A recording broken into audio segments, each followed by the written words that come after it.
आप देख रहे हैं टीचर जी सुनो अकेडमी। आज हम पढ़ेंगे केमिकल बॉन्डिंग। तो केमिकल बॉन्डिंग होता क्या है? केमिकल बॉन्डिंग मतलब हर एलिमेंट अपने आउटर मोस्ट शेल में 8 इलेक्ट्रॉन रखना चाहता है, वो इनर्ट गैस की तरह स्टेबल होना चाहता है, इसलिए वो अपने इलेक्ट्रॉन का आदान प्रदान करता है या फिर शेयर करता है। केमिकल बॉन्डिंग कहलाती है। केमिकल बॉन्डिंग दो तरह की होती है, इंटर एटॉमिक और इंटर मॉलिक्यूलर। इंटर एटॉमिक और इंटर मॉलिक्यूलर।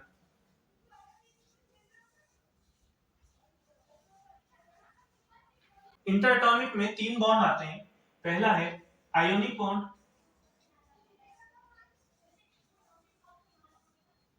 दूसरा कोवेलेंट बॉन्ड,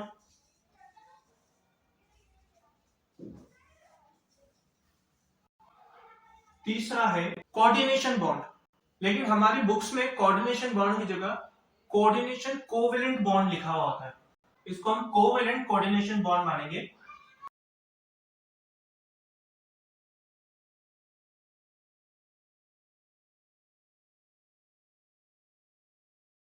इंटरमॉलिक्यूलर में हमारे आते हैं van der Waals force,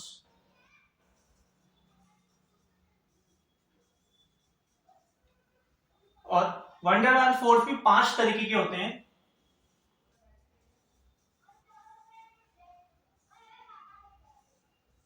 hydrogen bond,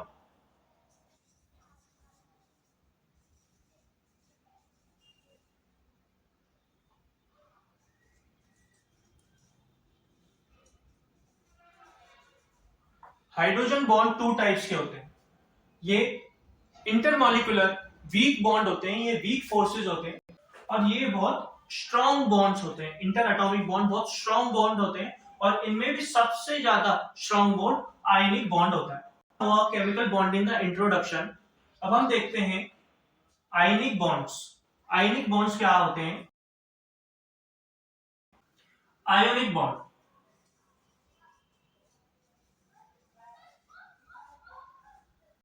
दोस्तों आयनिक बॉन्ड होते हैं जो भी इलेक्ट्रॉन को दान करे या फिर ग्रहण करे, उसके बीच में होने वाला अट्रैक्शन आयनिक बॉन्ड कहलाते हैं, और इलेक्ट्रोवैलेंट बॉन्ड कहलाते हैं। आयनिक बॉन्ड मेटल और नॉन मेटल के बीच में बनता है। आयनिक बॉन्ड मेटल और नॉन मेटल, मेटल और नॉन मेटल के बीच में बनता है। आयनिक बॉन्ड इलेक्ट्रॉन का कंप्लीट ट्रांसफर होता है। आयनिक बॉन्ड में इलेक्ट्रॉन का कंप्लीट ट्रांसफर होता है।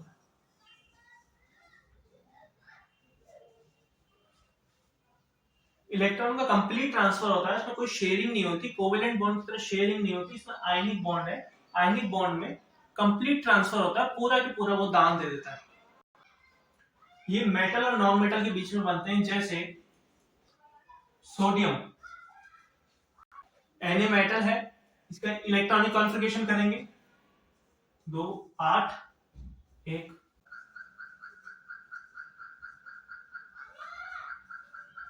ऑक्टेट रूल कंप्लीट किया अपना, एक चार्ज आ गया उसमें सोडियम पे, सोडियम प्लस Cl क्लोरीन 2 8 और 7। क्लोरीन का इलेक्ट्रॉनिक कॉन्फ़िगरेशन है, ये क्लोरीन की इलेक्ट्रॉनिक कॉन्फ़िगरेशन हो गई। ऑक्टेट रूल कंप्लीट कर दिया हमने। इसमें सोडियम पे प्लस चार्ज आ गया, यानी मेटल पे प्लस चार्ज आता है, और क्लोरीन पे माइनस चार्ज आ गया, यानी नॉन मेटल पे माइनस चार्ज होता है। ये इनकी बैलेंसीज हैं। देखते हैं कि ये सोडियम प्लस, इसके लास्ट शेल में 8 इलेक्ट्रॉन है, ये स्टेबल हो गया। ये क्लोरीन है, इसके लास्ट शेल में 8 इलेक्ट्रॉन है, ये भी स्टेबल हो गया। अब हम इसका आयनिक बॉन्ड बनाएं क्यों? आयनिक बॉन्ड हम क्यों बनाते हैं इसका? क्योंकि ये तो स्टेबल, हम स्टेबल करने के लिए आयनिक बॉन्ड बनाते हैं, लेकिन अब ये ऑलरेडी स्टेबल है, इसका आयनिक बॉन्ड क्यों बनाए? इसका आयनिक बॉन्ड इसलिए बनता है क्योंकि ये गैसेस में होता है, और ये क्लोरीन भी गैस होता है। और आप खुद ही देखो कि 2 कंटेनर में गैसेस भरेंगे हम, गैसेस स्टेबल कहां होगी? गैसेस तो इधर उधर भटकेगी, स्टेबल तो होगी नहीं। हम इसको बॉन्ड बनाते हैं, जैसे Na plus plus Cl minus. Sodium +1 charge है, Cl पर -1 चार्ज, इसको हम बना देंगे NaCl। ये गैसियस में था, ये गैसियस में था, ये सॉलिड में हो गया, गैसियस से सॉलिड में हो गया। सारे के सारे आयनिक बॉन्ड्स सॉलिड्स में होते हैं। अब इसको ज्यादा डिफाइन हम बॉर्न हेबर साइकिल से करते हैं। बॉर्न हेबर साइकिल से हम इसको और अच्छी तरह डिफाइन कर सकते हैं, आने वाली वीडियोस में पढ़ेंगे। हम इसको कह सकते हैं, हम देखें तो ये आयनिक बॉन्ड ही नहीं है, ये बॉन्ड ही नहीं है, ये फोर्स ऑफ अट्रैक्शन है। जैसे Na प्लस और Cl माइनस, इनके बीच में अट्रैक्शन होता है, फोर्स ऑफ अट्रैक्शन, जिसमें माइनस वाला प्लस की तरफ अट्रैक्ट होता है, प्लस वाला माइनस की तरफ अट्रैक्ट होता है, और वो अट्रैक्ट होके NaCl ये अपना कंपाउंड बना लेते हैं। हम कहते हैं इलेक्ट्रोस्टैटिक फोर्स, ये है इलेक्ट्रोस्टैटिक फोर्स। कॉमन सी बात है, प्लस वाला माइनस की तरफ अट्रैक्ट करता ही करता है, और माइनस वाला प्लस की तरफ अट्रैक्ट करता है। एक और एग्जाम्पल ले लेते हैं, जैसे कैल्शियम की वैलेंसी होती है +2, और Cl क्लोरीन की होती है -1। इसका हम आयनिक बॉन्ड कैसे बनाएंगे? इसमें आयनिक बॉन्ड बनाएंगे हम, जैसे ये जो +2 है ये यहां पे आ जाएगा, आयनिक बॉन्ड बनाने के बाद ये +2 Cl के नीचे आ जाएगा, और ये -1 ये यहां पे आ जाएगा, जैसे CaCl2। अगर 1 होता है तो 1 तो हम लिखते ही नहीं है, तो ये इसका फॉर्मूला बन जाएगा, ये इसका कंपाउंड बन जाएगा CaCl2। ये आयनिक बॉन्ड है। आयनिक बॉन्ड को हम डायरेक्ट ऐसे जोड़ देते हैं। आइए हम देखते हैं Lewis dot structure. Lewis dot structure क्या होता है, लुईस डॉट स्ट्रक्चर कैसे बनता है? एग्जांपल से देखते हैं हम। NaCl, सोडियम और ये क्लोरीन। सोडियम के लास्ट शेल में यानी वैलेंस शेल में कितने इलेक्ट्रॉन होते हैं? सोडियम के लास्ट शेल में एक ही इलेक्ट्रॉन होता है, और कैल्शियम के लास्ट शेल में कितने इलेक्ट्रॉन होते हैं? कैल्शियम के लास्ट शेल में 7 इलेक्ट्रॉन होते हैं। 1 2 3 4।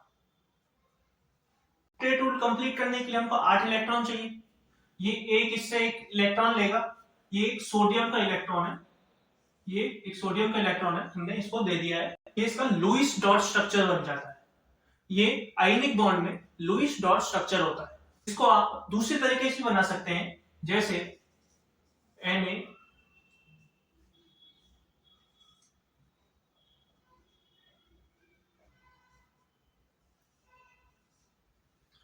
ये दूसरी तरीके से हम लुईस डॉट स्ट्रक्चर बना सकते हैं। ये भी सही है हमारा, ये भी सही है। ये हम जाते हुए दिखा रहे हैं, ये एक इलेक्ट्रॉन क्लोरीन के पास जाते हुए दिखा रहे हैं, और ये एक इलेक्ट्रॉन क्लोरीन के पास पहुंच चुका है।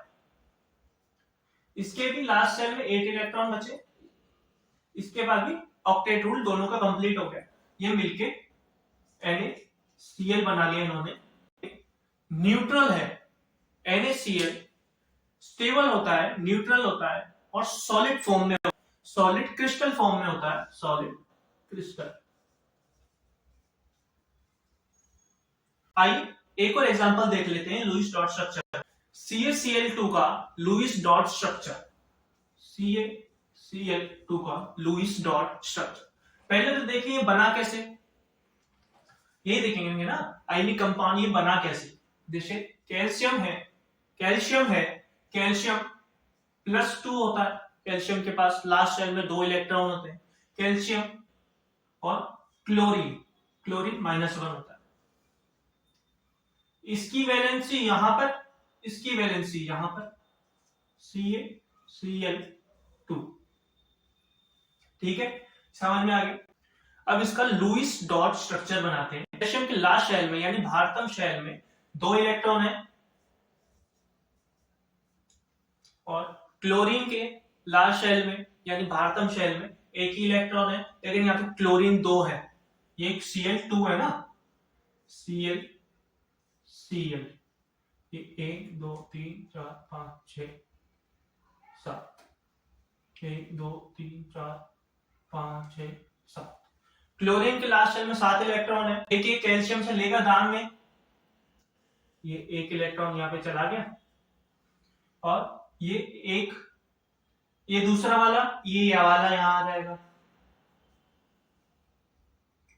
ये CaCl2 का लुईस डॉट स्ट्रक्चर है, कुछ भी नहीं है, बहुत सिंपल है। लास्ट शेल में क्लोरीन में 7 इलेक्ट्रॉन आते हैं तो 7 डॉट बना दो, और कैल्शियम में लास्ट शेल में 2 इलेक्ट्रॉन आते हैं तो यहाँ पे 2 डॉट बन गए। ये क्रॉस इसलिए बनाया है जो आपको अलग से समझ में आ सके कि कैल्शियम का है और ये क्लोरीन का है। आप इन दोनों को भी डॉट बना सकते हो। 7 इलेक्ट्रॉन यहाँ पे, 2 इलेक्ट्रॉन यहाँ पे। आपने ये 2 इलेक्ट्रॉन इसको पूरी तरह से दान में दे देगा, पूरी तरह से दान में दे देगा, शेयर नहीं करेगा, पूरी तरह से दान में देगा। दान में इसलिए देता है ये क्योंकि इसके लास्ट शेल में 2 इलेक्ट्रॉन एक्स्ट्रा है, वो ऑक्टेट रूल कंप्लीट करने के लिए 2 इलेक्ट्रॉन दान में दे देता है। इलेक्ट्रोवैलेंसी, इलेक्ट्रोवैलेंसी क्या होती है? इलेक्ट्रोवैलेंसी होती है नंबर ऑफ इलेक्ट्रॉन लॉस और गेन, दोनों हो सकते हैं, लॉस भी हो सकते हैं, गेन भी हो सकते हैं। जितने वो इलेक्ट्रॉन लॉस करेगा या जितने वो इलेक्ट्रॉन गेन करेगा वही उसकी इलेक्ट्रोवैलेंसी हो जाएगी। और ये हमेशा प्लस में आता है, इसको माइनस में हम नहीं लिखते हैं। जैसे हम देखते हैं ग्रुप 1 में, ग्रुप फर्स्ट में हाइड्रोजन, लिथियम, सोडियम और potassium, rubidium, caesium, francium. Group second में beryllium, magnesium, calcium, strontium, beryllium, magnesium, calcium, strontium. Group 3 से 12 तक हम इसमें नहीं लेते हैं, इलेक्ट्रोवैलेंसी में ग्रुप 3 से 12 तक हम नहीं लेते हैं। ग्रुप डी की बात कर रहे हैं हम, वो इसलिए नहीं लेते हैं क्योंकि उनकी वैलेंसी बदलती रहती है, उनकी वैलेंसी चेंज होती रहती है। ग्रुप 13 की बात करेंगे।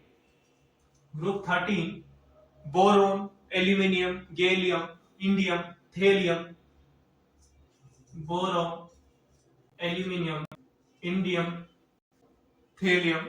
कार्बन को भी हम नहीं लेंगे, कार्बन ग्रुप 14 को भी नहीं लेंगे, ग्रुप 14 इसको नहीं लेंगे। क्यों नहीं लेंगे? क्योंकि ये कोवेलेंट बॉन्ड में आती है, ये आयनिक बॉन्ड में आती ही नहीं है, ये नहीं आती। ग्रुप 15, ग्रुप 15 नाना पार्टिकल असरानी सब देखा है, nitrogen, phosphorus, arsenic, antimony, bismuth. Nitrogen, phosphor, arsenic, Hb, antimony, so on. और oxygen, fluorine, neon. Group 17 fluorine, chlorine, bromine, iodine. अब इन सब की इलेक्ट्रोवैलेंसी क्या होगी? जैसे हाइड्रोजन पे +1 चार्ज आता है, लिथियम पे +1 चार्ज आता है, तो इसकी 1 हो जाएगी, इलेक्ट्रोवैलेंसी इसकी 1 हो जाएगी। बेरिलियम पे 2 आता है, मैग्नीशियम पे 2 आता है, तो 2 इसकी। बोरोन, एल्यूमिनियम, बोरोन, एल्यूमिनियम इस पे +3 आता है, इसकी 3 इलेक्ट्रोवैलेंसी हो जाएगी। इस पे ग्रुप 14 कार्बन इसमें आता ही नहीं है, कोवेलेंट बॉन्ड है। नाइट्रोजन, फास्फोरस, आर्सेनिक, एसिड, इसकी वैलेंसी -3 होगी। माइनस में हम इलेक्ट्रोवैलेंसी कभी नहीं लेते हैं, इसको भी हम 3 दे देंगे। ऑक्सीजन इसको 2 दे देंगे, क्लोरीन, फ्लोरीन, ब्रोमीन, आयोडीन इसको 1 दे देंगे। यही इसकी इलेक्ट्रोवैलेंसी हो जाएगी, जो इसकी वैलेंसी है वही इसकी इलेक्ट्रोवैलेंसी हो जाएगी। लेकिन ये याद रखने की बात है, वो माइनस में कभी नहीं होगी। जैसे हम इसमें देखें, जैसे CaCl2 है और NaCl, इन दोनों में कौन सबसे ज्यादा आयनिक कैरेक्टर शो करता है? आइए देखते हैं, वही हमारा नेक्स्ट टॉपिक है।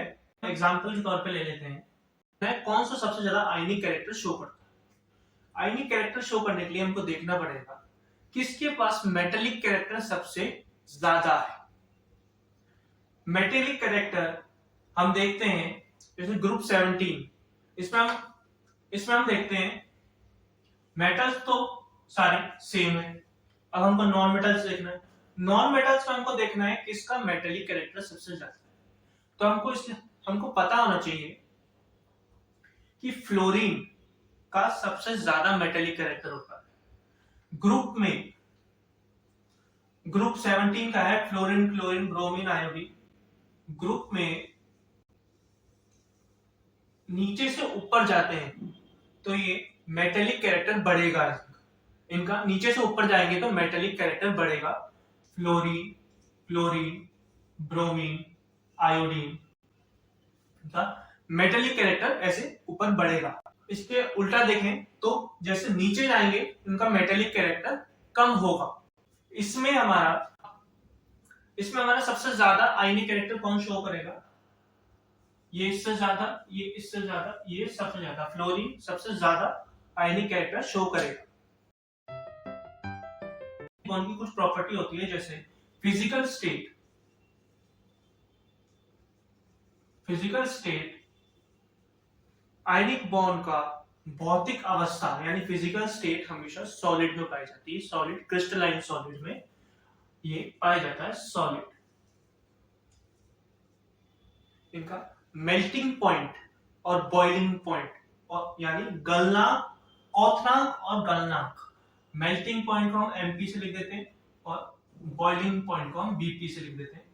मेल्टिंग पॉइंट और बॉइलिंग पॉइंट, गलनांक और क्वथनांक इनका बहुत ज्यादा हाई होता है। ये इतनी आसानी से मेल्ट नहीं होते हैं। इनका मेल्टिंग और बॉइलिंग पॉइंट बहुत ही ज्यादा हाई होता है। इसी वजह से ये सबसे स्ट्रॉन्ग बॉन्ड्स होते हैं। आयनिक बॉन्ड सबसे स्ट्रॉन्ग बॉन्ड होते हैं। Melting boiling point high, very high.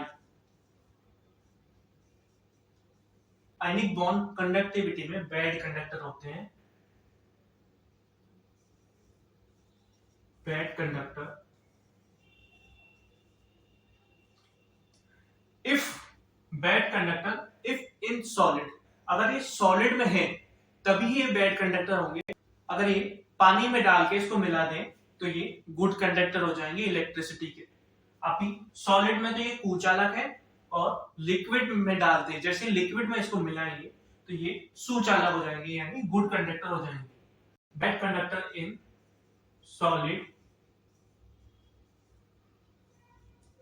Good conductor in liquid. अगर ये लिक्विड में है यानी पानी में मिल गए तो ये गुड कंडक्टर हो जाए। सॉल्युबल इन वाटर और इनसॉल्युबल इन OH ग्रुप। ये तो सिंपल सी बात है, जो भी वाटर में सॉल्युबल होगा वो OH ग्रुप में इनसॉल्युबल ही होगा। जो OH ग्रुप में सॉल्युबल है वो वाटर में इनसॉल्युबल होगा। आयनिक कंपाउंड की कुछ कंडीशन होती है जो उसको डिफाइन करती है कि ये आयनिक कंपाउंड है कि नहीं है, वो चीज उसमें होनी ही चाहिए। जैसे कंडीशंस ऑफ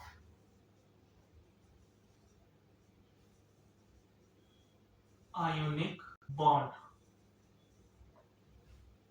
आयनिक बॉन्ड की कंडीशन होती है कुछ। पहली कंडीशन है आयनिक बॉन्ड में हमेशा इलेक्ट्रॉन घूमते ही रहते हैं, इधर उधर भटकते ही रहते हैं। आयनिक बॉन्ड में इलेक्ट्रॉन ऐसे हमेशा घूमते ही रहते हैं, यानी मोशन में रहते हैं। इलेक्ट्रॉन हमेशा मोशन में रहते हैं, वो आयनिक बॉन्ड है। ये पहला। दूसरा, कुछ एनर्जीज होती है इसमें, आयनिक बॉन्ड में कुछ एनर्जीज होती है, जैसे ionisation potential, electron affinity, electron negativity. ये जो तीनों जो एनर्जी हैं, ये जैसे इसमें एक मेटल होता है एक नॉन मेटल होता है, दोनों में से किसी एक की कम हो और किसी एक की ज्यादा हो तो वो आयनिक बॉन्ड में आता है। वो आयनिक बॉन्ड की कंडीशंस है।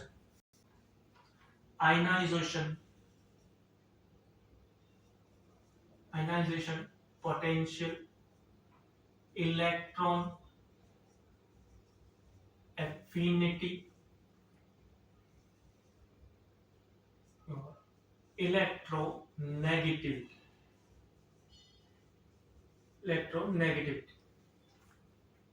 अभी होते क्या है? आयनाइजेशन पोटेंशियल, इलेक्ट्रॉन एफिनिटी और इलेक्ट्रोनेगेटिविटी। कईयों के तो ये माइंड से ऊपर चला गया होगा, बता रहा हूं होता क्या है। बताते हैं आयनाइजेशन पोटेंशियल क्या होता है। ये एलिमेंट में उसके लास्ट शेल में जो भी इलेक्ट्रॉन है वो उसको छोड़कर चले जाए, उनको छोड़कर चले जाने में मदद करता है। जो एनर्जी प्रोवाइड होती है जो एनर्जी लगती है वो है ionisation potential. Ionisation potential metals में काफी कम होती है, नॉन मेटल्स में बहुत ज्यादा होती है। मतलब आयनाइजेशन पोटेंशियल मेटल्स को तोड़ने में पोटेंशियल एनर्जी खर्च होगी और नॉन मेटल्स को तोड़ने में बहुत ज्यादा आयनाइजेशन पोटेंशियल एनर्जी खर्च होगी। आयनाइजेशन पोटेंशियल को हिंदी में कहते हैं आयनन विभव। एग्जांपल से देखते हैं, कोई भी मेटल है, जैसे ये सोडियम है, सोडियम के लास्ट शेल में कितने इलेक्ट्रॉन आते हैं? लास्ट शेल में सोडियम के एक ही इलेक्ट्रॉन होता है। इसमें सोडियम के लास्ट शेल में एक इलेक्ट्रॉन आता है। अब आयनाइजेशन पोटेंशियल वो एनर्जी होती है, आयनाइजेशन पोटेंशियल वह एनर्जी होती है जो इस एक इलेक्ट्रॉन को तोड़कर इसकी ऑक्टेट रूल कंप्लीट करे। तो ये एक इलेक्ट्रॉन तो आसानी से दे देगा क्योंकि इसके पास एक एक्स्ट्रा है और ये ऑक्टेट रूल इसका कंप्लीट हो जाएगा। एक इलेक्ट्रॉन इसने दे दिया यूं ही, तो +1 चार्ज आ गया इस पे। आप देख सकते हैं इसकी आयनाइजेशन पोटेंशियल एनर्जी इसमें कम खर्च हो रही है, इसकी आयनाइजेशन पोटेंशियल एनर्जी कम है। और दूसरी तरफ हम क्लोरीन को देखें, क्लोरीन 2 8 7, इसको इतनी एनर्जी देनी पड़ेगी कि ये अपने बाहरी शेल से, मतलब आउटर मोस्ट शेल से 7 इलेक्ट्रॉन तोड़ के जा सके। इम्पॉसिबल है, 7 इलेक्ट्रॉन टूट के जाएंगे ही नहीं। इसको बहुत ज्यादा, मतलब बहुत ही ज्यादा, जितना हम सोच भी सकते उतना ज्यादा इसको आयनाइजेशन पोटेंशियल एनर्जी देनी पड़ेगी, तब जाके ये टूटेगा। तोड़ने से अच्छा कोई इसको एक दान दे दे। इलेक्ट्रॉन एफिनिटी क्या होता है? इलेक्ट्रॉन एफिनिटी होता है जैसे इसके पास एक इलेक्ट्रॉन की कमी है तो वो इलेक्ट्रॉन ऐड हो, वो इलेक्ट्रॉन ऐड हो, और ऐड होने में जो ऐड होके वो स्टेबल हो जाएगा, ऑक्टेट रूल कंप्लीट हो जाएगा, वो स्टेबल हो जाएगा। जो एनर्जी निकली वो है इलेक्ट्रॉन एफिनिटी। इलेक्ट्रॉन ऐड होने के बाद जो भी एनर्जी निकलती है वो एनर्जी इलेक्ट्रॉन एफिनिटी कहलाती है। जितनी ज्यादा एनर्जी निकलेगी, जितना ज्यादा वो स्टेबल होगा, वो उसकी इलेक्ट्रॉन एफिनिटी उतनी अच्छी है, उतनी ज्यादा इलेक्ट्रॉन एफिनिटी निकलेगी। ये तीनों एनर्जी है, एनर्जी का नाम है। जितनी एनर्जी ज्यादा निकलेगी ये उतना स्टेबल हो जाएगा। अब इसी में अगर एक इलेक्ट्रॉन निकलता है, जैसे यहाँ पे -1 चार्ज आता है, एक इलेक्ट्रॉन निकलता है, तो वो उसकी इलेक्ट्रॉन एफिनिटी होगी। अगर एक की बजाय 2 निकल जाए या 3 निकल जाए, एक के बजाय 2 निकले तो वो उसकी इलेक्ट्रोनेगेटिविटी हो जाएगी। एग्जांपल से देखते हैं, ऑक्सीजन की -2 होती है, 2 8 6। वैलेंस शेल में, आउटर मोस्ट शेल में 2 इलेक्ट्रॉन है, इसकी इलेक्ट्रॉन नेगेटिविटी 2 है, इसकी इलेक्ट्रोनेगेटिविटी है। कंडीशन देखते हैं, ये मेटल्स में आयनाइजेशन पोटेंशियल बहुत कम होगी, इलेक्ट्रॉन एफिनिटी भी कम होगी और इलेक्ट्रॉन नेगेटिविटी कम होगी, मतलब होगी नहीं। ऐड कहां हो रहा है? इलेक्ट्रॉन एफिनिटी ऐड ही नहीं हो रही, इलेक्ट्रॉन नेगेटिविटी का एक इलेक्ट्रॉन ऐड ही नहीं हो रहा, 2 इलेक्ट्रॉन ऐड नहीं हो रहा, इसमें तो छूट रहा है। तो इसमें बहुत कम affinity, electron negativity, ionisation potential metals में बहुत कम होगी और नॉन मेटल्स में ज्यादा होगी। हमारे आयनिक बॉन्ड की कंडीशंस होती हैं। उम्मीद करता हूं आपको आयनिक बॉन्ड समझ में आ गया होगा। अब हम नेक्स्ट वीडियो में मिलेंगे। नेक्स्ट वीडियो में हम कोवेलेंट बॉन्ड के बारे में बात करेंगे। जय हिंद।